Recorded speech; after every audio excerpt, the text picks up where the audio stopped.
hey, do you want money in Fortnite? Alright, the best way to do that is through the solo cash cups, but don't get me wrong, it's not easy at all. First, you gotta get through a round of qualifiers, and then you gotta win one of the 3 games in finals. And a lot of people struggle with that, so I'm here to try to help you.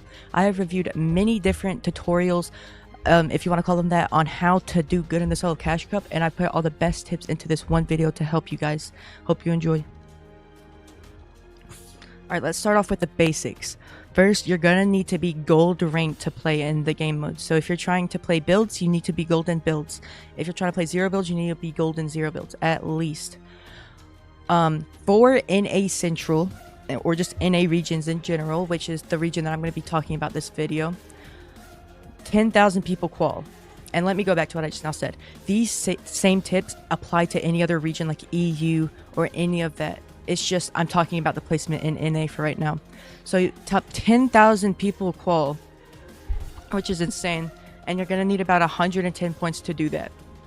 So basically, you're going to need to have 3 good games of just potentially, hopefully, a win, and then the other 2 in the top 10s to top 5s. And then as long as you perform okay in the other games, then you'll do well if that's what you're looking for. But you know, sometimes you can just play consistently through the whole tournament and still qual. So I'm going to be talking about all of that in this video. So let's get on to the more detailed. Alright, let's first talk about opens. You can get up to 65 placement points if you win the match, and kills each count as 1 point. You have 2 hours to play out 7 games, which means that if you get into late game consistently, you probably can't play all 7 games. Alright, now there's 2 different ways that you could play these solo cash cups, 2 different playstyles. Those are aggressive and passive, depending on your skill set. Alright, so first we're going to be starting off with passive. This is basically if you're kind of newer to the game, maybe not that great, and you're looking for maybe a camping strategy to get into the late game. Wow, that was a voice crack. So, first, you are going to need to be okay at fighting, because there's no way you're going to get through this tournament without fighting, you know? So you need to, you know, practice aim training, piece control training, box fights, all of that. And I have a whole separate video over that I just posted earlier today. And so if you are interested, go check that video out. And I go into very detail about the best practice routine a day. Now, once you're good at fighting, you're going to need to know a good loot path. So that's going to include knowing your drop very well, where all the chests are, the Avengers chests, where the floor drops are, sometimes where the barrels are, if you do any of that. So what I would recommend is to go to Google and look up Fortnite.gg. This will take you to a website that you can turn on and off any materials that you want to see around the map. So if you turn on chest spawns and nothing else, then it'll just show you every single chest spawn across the map, and you can zoom into your POI to see what buildings potentially will have a chest spawn. It's very helpful. And also, on the same topic of the loot path, you need to have a very strategized loot path for materials. You need at least 500 wood, 350 brick, and preferably about 150 to 200 metal if you're playing this passive play style. This is because you are going to need mats in the later game. Now, your first game, no matter what, should be a key game, really. You need to look for fights. Now, that doesn't mean you have to take every fight, but generally, the chances of you running into a good player are a lot lower in your first match, so you're going to need to key at least a little bit more and try to have a great first match.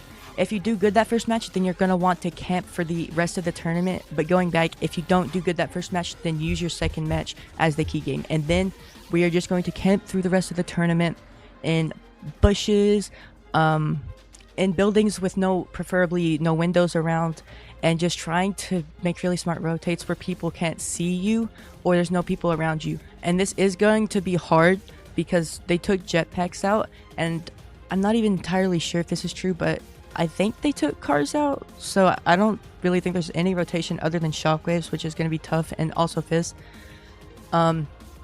So you're going to basically just go for placement the entire tourney, and if you can get into top 10s somewhat consistently, you will qual. I mean, it's 65 points for a win, and so getting a top 10 I think gets you close to 40 points or something like that.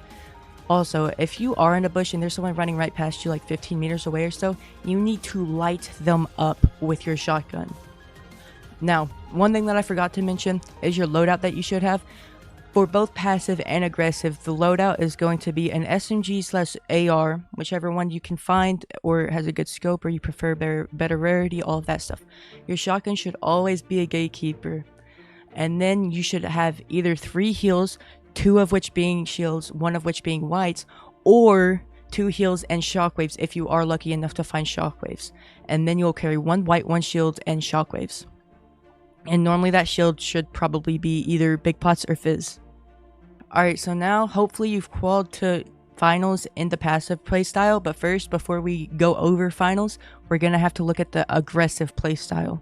So you're gonna want to land somewhere in a named POI. Just, you know, you could land somewhere in a named POI in the passive playstyle too, but I'm talking about big places like the Raft, Doomstat, all of that stuff.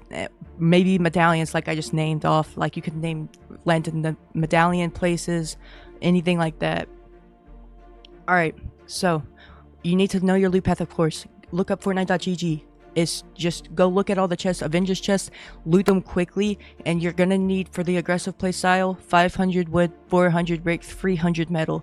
And one thing that I forgot to mention is that metal is mostly found at gas stations, so just try to make your drop near a gas station. Alright, now I told you that your loot should still be the same in aggressive, so you won't have to worry about that. But instead of playing safe after your key game, which of course the first game is always your hard key game, you're still going to play the other matches safe, just not bush camping safe, you know? So you're going to maybe take 1 or 2, possibly 3 fights throughout the early to mid game, and then just try to make it to end game. Now if you're made it to end game with 3 kills, there's no reason to go for anything else until you're out of mats or getting low on mats and you see a refresh option. Then you're going to need to get that refresh because potentially you're going to want to have to fight at some point. Now sometimes storm surge will happen in opens. It's very unlikely, but in this case you just get on high elevation and have preferably an AR, not SMG, because SMGs have very much bloom, and just try to tag people on height with your AR. Alright, so now you've qualified to finals. You're welcome. Now what are you supposed to do in finals? Now I don't care really, unless you're a Booga or you're just a general pro. If you don't have earned yet, there's no reason to be keying in finals. Let the other people fight. You need to land preferably an unnamed POI or just a very small named POI that you know won't be contested most of the time. Alright, so now after you got the chest, you're gonna need 500 wood, 500 brick, and 200 metal, about there. It doesn't have to be on the dot, of course, but you know. Alright, now, you're going to straight up camp through the early and mid games until end game. So, hopefully you've made it to end game. You know, the best way to make it there is just to, I really don't know what to tell you. Just not run into people, don't take any fights, which can be hard to do. But just, if you get fought, be a good fighter, I guess. You can go watch my practice routine video to go get better at fighting. But let's say you don't get in a fight and you make it to end game safely, you're not going to have many mats, because about at 7th zone or 6th zone, really 6 is better, you're going to want to box up and brick, and if you're getting sprayed, then replace the walls with metal, and you're going to want to make a double box on some type of elevation, hopefully. Alright, and I forgot to mention your loadout. It's going to be the AR, Gatekeeper, 2 whites and shields, or shockwaves, 1 white, 1 shield. Now some people, whenever it comes to 7th zone, which is why I'm only bringing up the loadout now, is that they drop their AR or SMG for more whites to win the heal off, which is a good strategy because then you don't particularly need a refresh unless you're low on mats somehow. In the case that you are low on mats, then you're going to need to get a refresh, and hopefully they have whites for you to get. Now, I don't know why I forgot this, but in mid-game, typically you're going to need to get some storm surge damage. So whenever you're kind of camping in bushes, any time you see a player just running by, maybe try to dink them and then run, because you don't want to accidentally run into a sweat.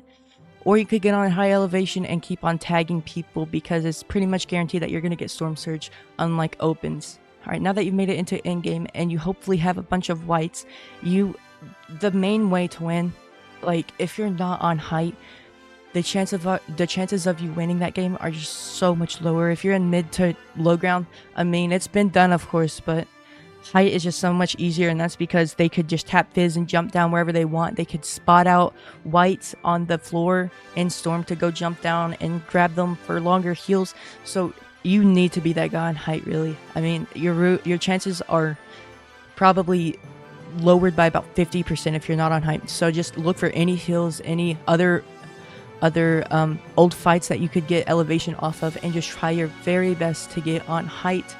And then whenever heal off comes down, you need to constantly be moving around looking for other whites, because chances are the other guy's doing that, and if you don't find any and he does, you're cooked. Alright, now if you haven't made the $100 yet, well, I'm sorry, you know, just get good, I guess. No, I'm just playing. But anyways, I hope you did enjoy. Definitely do go check out my other video about practicing, because that will help you so much in these solo cash cups fighting, because you're gonna have to fight in opens and maybe even in the finals, and so you're gonna appreciate the video, I believe, if you go check it out. But thanks for watching the whole video. If you did make it here, drop this emoji in the comments, and please drop a like and subscribe, as it would really help me out. Thanks for watching. See you in the next one. Peace.